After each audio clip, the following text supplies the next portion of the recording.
আর বিজেপির জন্য একটা খারাপ খবর বলা যেতে পারে, গোটা দেশে নয়, আমাদের বাংলায়। দেখুন, শুভেন্দু অধিকারী বা বিজেপি যারা করে, যে সমস্ত নেতা নেত্রী রয়েছে, তারা চেয়েছিলেন যে রাম নবমীকে কেন্দ্র করে কোথাও না কোথাও দুটি সম্প্রদায়ের মধ্যে যাতে কোনো ঝামেলা হয়, দাঙ্গা হয়, হাঙ্গামা হয়। অর্থাৎ এর আগে হাওড়ার চিতপুর বা রাজ্যের বিভিন্ন প্রান্তে আমরা দেখেছিলাম যে একটি সম্প্রদায়, হিন্দু সম্প্রদায়ের যে রামনবমীর মিছিল, সেই মিছিলের ওপর ইট পাটকেল ছুঁড়ে ফেলেছিলেন। ফলত গোটা রাজ্য রাজনীতি এই নিয়ে তোলপাড় হয়েছিল এবং তার প্রভাব কিন্তু 2024 লোকসভা নির্বাচনের ঠিক ইভিএমে সামান্য পড়েছিল। কিন্তু যাই হোক, এবার বঙ্গ বিজেপিতে একটা বড় ফাটল বলা যেতে পারে। এই ফাটল মনে হচ্ছে না যে 2026-এর আগে আগে পূরণ হবে। এবার এই রাম নবমীকে কেন্দ্র করে কলকাতার কিছু কিছু জায়গায় বিজেপির প্রায় 1000 কর্মী এবার তৃণমূল কংগ্রেসে যোগদান করেছে। কিভাবে যোগদান করেছে?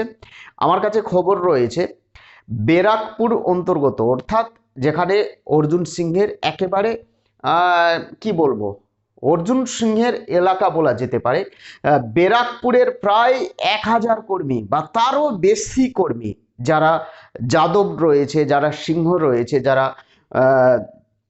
চট্টোপাধ্যায় রয়েছে, এই ধরনের যাদের সারনেম রয়েছে, অর্থাৎ হিন্দু সম্প্রদায়ের একেবারে কঠোর বিজেপি, যারা বিজেপি ছাড়া কিছুই বোঝে না, এই ধরনের বিজেপি কর্মী এবং কিছু নেতা এবার রামনবমীকে কেন্দ্র করে তৃণমূল কংগ্রেসে যোগদান করেছে।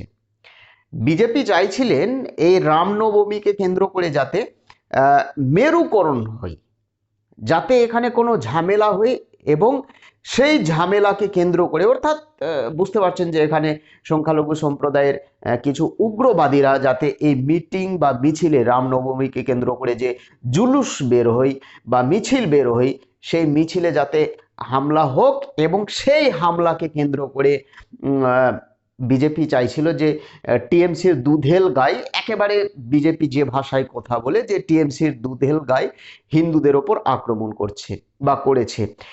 এই ধরনের একটা প্ল্যান ছিল শুভেন্দু অধিকারী বা রাজ্য বিজেপির নেতা নেত্রীদের, কিন্তু সেই বিষয়টা হতে দেয়নি মমতা ব্যানার্জি, অভিষেক ব্যানার্জি, সেই বিষয়টা ঘটতে দেয়নি। অত্যন্ত তৎপর ছিল আমাদের রাজ্যের রাজ্য পুলিশ। ফলত রাজ্যের কোথাও কোনো দাঙ্গা হয়নি রাম নবমীকে কেন্দ্র করে।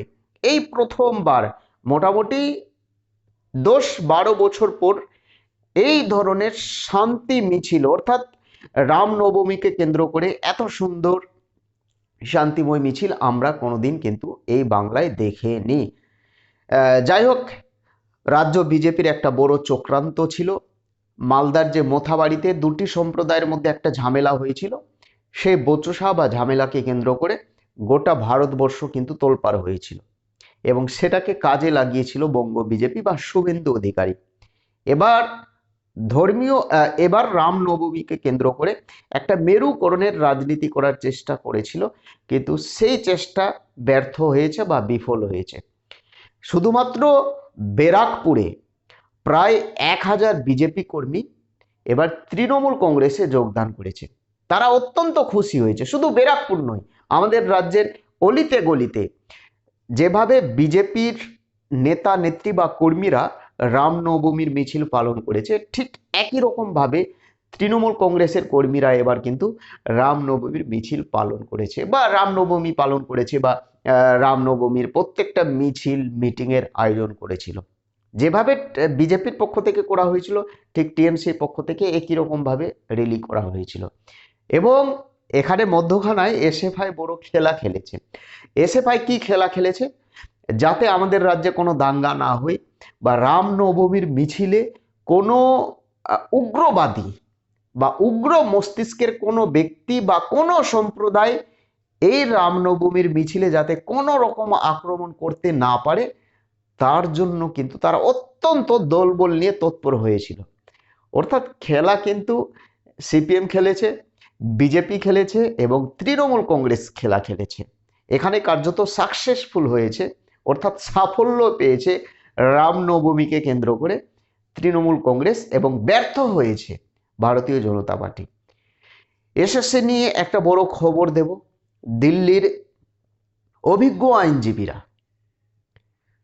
তারা বলতে চাইছে যে এই রিভিউ পিটিশন দাখিল হলেও মনে হচ্ছে না যে আর চাকরি বাঁচবে। চাকরি তো চলেই গেছে, কোনো একটা আশার আলোর কোনো সম্ভাবনা রয়েছে সেটা কিন্তু দেখা যাচ্ছে না, যেটা সূত্র মারফত আমরা জানতে পারলাম। প্রত্যেকে ভালো থাকবেন, সুস্থ থাকবেন। কিছু বলার থাকলে অবশ্যই কমেন্ট করে জানাবেন। নতুন হয়ে থাকলে চ্যানেলটিকে সাবস্ক্রাইব করে দেবেন। বঙ্গ বাঁচাও এটা একটা নতুন ইউটিউব চ্যানেল, মাত্র কয়েকদিন হলো এই চ্যানেলটা খুলেছি। অর্থাৎ বাংলাকে আপনারা বাঁচাতে পারবেন চুরি দুর্নীতির হাত থেকে। বাংলা কি বাঁচবে? আপনারা কি বাংলাকে বাঁচাতে পারবেন? বাংলার এই যে যোগ্য বা বেকার ছেলেরা রয়েছে তাদের জীবন আপনারা বাঁচাতে পারবেন? কি মনে হচ্ছে? প্রত্যেকে ভালো থাকবেন, সুস্থ থাকবেন। জয় হিন্দ।